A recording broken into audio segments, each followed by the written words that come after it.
Good morning. I will shortly be seeing His Majesty the King to offer my resignation as Prime Minister. To the country, I would like to say first and foremost, I am sorry. I have given this job my all, but you have sent a clear signal that the government of the United Kingdom must change, and yours is the only judgment that matters. I have heard your anger, your disappointment, and I take responsibility for this loss. To all the Conservative candidates and campaigners who worked tirelessly but without success, I am sorry that we could not deliver what your efforts deserved.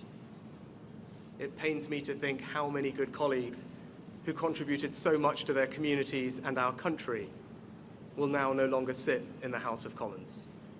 I thank them for their hard work and their service. Following this result, I will step down as party leader, not immediately, but once the formal arrangements for selecting my successor are in place.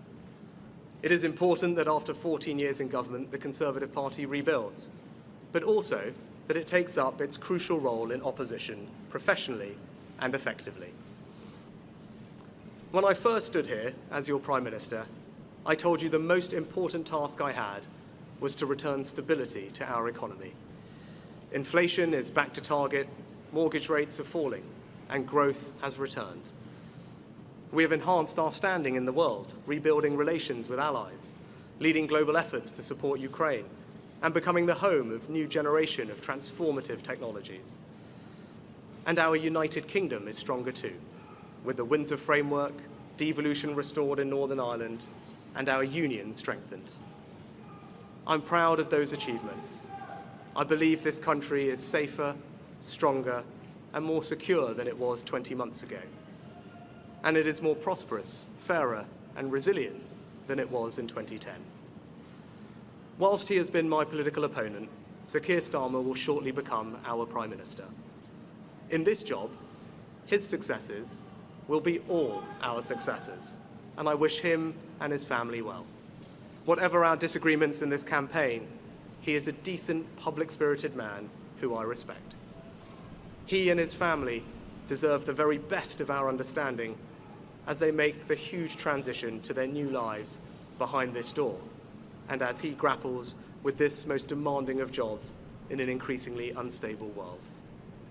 I'd like to thank my colleagues, my cabinet, the civil service, especially here in Downing Street, the team at Chequers, my staff, CCHQ, but most of all, I'd like to express my gratitude to my wife Akshata and our beautiful daughters.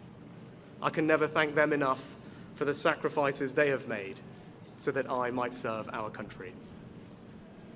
One of the most remarkable things about Britain is just how unremarkable it is that 2 generations after my grandparents came here with little, I could become Prime Minister, and that I could watch my 2 young daughters light Diwali candles on the steps in Downing Street.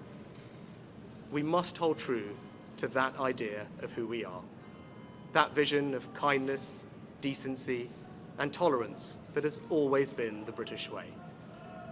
This is a difficult day, at the end of a number of difficult days. But I leave this job honoured to have been your Prime Minister. This is the best country in the world, and it is thanks entirely to you, the British people, the true source of all our achievements, our strengths, and our greatness. Thank you.